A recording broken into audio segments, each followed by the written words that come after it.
Fatal desenlace. Entonces se enojó Asa contra el vidente, lo echó en la cárcel, porque se encolerizó grandemente a causa de esto, y oprimió Asa en aquel tiempo a algunos del pueblo. Mas he aquí, los hechos de Asa, primeros y postreros, están escritos en el libro de los reyes de Judá y de Israel. En el año 39 de su reinado, Asa enfermó gravemente de los pies, y en su enfermedad no buscó a Jehová, sino a los médicos, y durmió Asa con sus padres, y murió en el año 41 de su reinado. Segundo libro de Crónicas 16 del 10 al 13. Ultimamos los detalles de la vida y el reinado de Asa, que Dios ha permitido al cronista plasmar en este libro. En su trono vimos ejemplaridad de obediencia y fidelidad a Dios por largos años, pero lamentablemente llegó el momento en que al cronista le tocó anotar los postreros hechos de su reinado, que no tienen nada que ver con los primeros. El colmo llega a su punto más álgido cuando, enviado Hanani a reprender a Asa su tamaño error al aliarse con el filisteo, el rey no solo desoye la palabra, sino que aún reacciona violentamente echándolo a la cárcel. Cabe decir que el encarcelamiento no suponía, como entendemos hoy, la mera retención de una persona en una celda en contra de su voluntad, sino que aún al preso se le infligía tortura, en el sentido en que debía estar incómodamente atado en un madero de modo que no pudiera moverse. En algunas traducciones al español, el enojo de Asa se expresa como enfurecimiento, indignación e irritación o ira. Pero su soberbia reacción no quedó ahí, en lo que pudiera ser un mero arrebato humano, del cual nadie es libre de ser llevado por él en momentos de obcecación, y del cual uno se arrepiente, sino que aún se relata que también ejerció opresión sobre algunos del pueblo. Continuando la lectura, 3 años pasaron desde la alianza de Asa con el filisteo, tiempo más que suficiente para enmendar su error y volverse a Dios. Lamentablemente el cronista relata que, habiendo enfermado gravemente de los pies, el rey no acudió a Dios, sino a los hombres. Y es que Asa pareció llevarse el orgullo pegado a sus pies, aquellos pies que no acudieron a Dios en el peor momento de su vida, apresurándolos neciamente a la muerte. Le aconteció que sus pies se apartaron de la ley y no quisieron volver después de ser amonestado, en consecuencia le sobrevino así como el proverbio advierte. La reconvención es molesta al que deja el camino, y el que aborrece la corrección morirá. Proverbios 15:10. Leído esto, es una lástima que tras su tan buen inicio, y sus consiguientes años de consagración a Dios en su reinado, Asa acabara tan mal en sus últimos 3 años de vida, y todo por no querer reconocer su error sino más bien mantenerse en él. Este terrible acontecimiento acaecido a Asa en sus últimos años de reinado no aparecen en el relato del primer libro de los Reyes, sino tan solo una breve mención a su enfermedad. No obstante, el cronista sí que fue inspirado a plasmarlo en este pasaje, por lo cual nos sirve como contraejemplo del buen proceder del hombre de Dios, además de recordarnos que ni el más fiel y confiado en Dios está libre de acabar tropezando sus pies al finalizar el trayecto de su vida sobre la tierra. Y para que no nos ocurra como a él, será bueno preguntarnos, ¿cómo pudo llegar a aliarse con su enemigo después de las victorias y la paz que gozó tras 35 años de su reinado, gracias a Dios? ¿Cómo es que reaccionó tan mal ante la reprensión del profeta? ¿A qué se debió esa hostilidad posterior contra algunos del pueblo?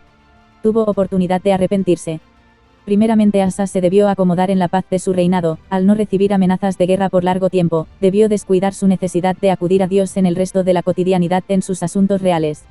Esto puede acontecerle a alguien que ha alcanzado, como él, una estabilidad que lo hace sentir fuerte, autosuficiente y seguro de sí mismo. En prevención, nosotros nos asiremos del aviso de Pablo. Así que, el que piensa estar firme, mire que no caiga. Primera carta a los Corintios 10:12.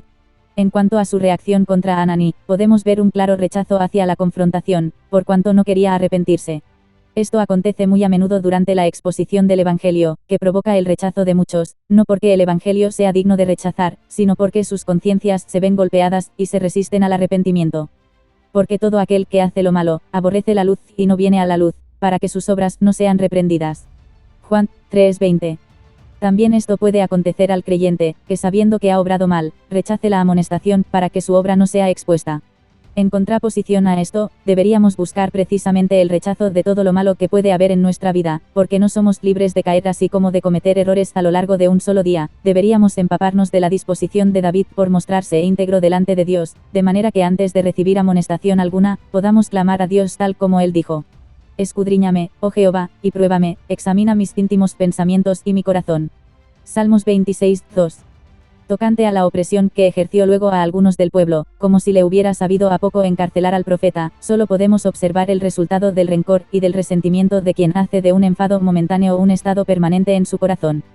Por aquí corremos peligro muchos, por no decir todos, que venciéndonos por el estrés diario o cualquier otro motivo que nos provoque irritación, no lo resolvamos lo antes posible, sino que, alargando la molestia, influya en nuestro entorno y al resto de áreas en nuestro diario vivir. 2 advertencias nos servirán en este caso. Airaos, pero no pequéis, no se ponga el sol sobre vuestro enojo, ni deis lugar al diablo. Mirad bien, no sea que alguno deje de alcanzar la gracia de Dios, que brotando alguna raíz de amargura, os estorbe, y por ella muchos sean contaminados. Efesios 4, 26 y 27, y Hebreos 12, 15.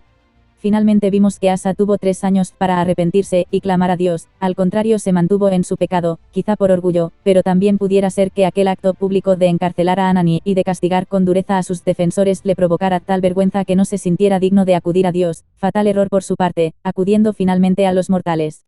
Hoy es día de meditar en el estado de nuestro corazón, de modo que no haya un pecado que nos esté estorbando en el mantenimiento de nuestra relación con Dios o nos haga sentir indignos de acudir a Él, por no haber querido arrepentirnos en su día. Si es el caso, Dios es grande en misericordia, y jamás rechaza un corazón arrepentido. ¿Pudimos arrepentirnos antes de causar menos dolor del que causamos? Probablemente sí, pero nunca es tarde para acudir a nuestro Padre Celestial.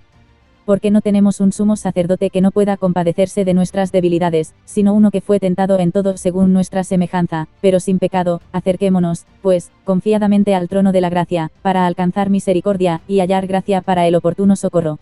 Hebreos 4, 15 y 16.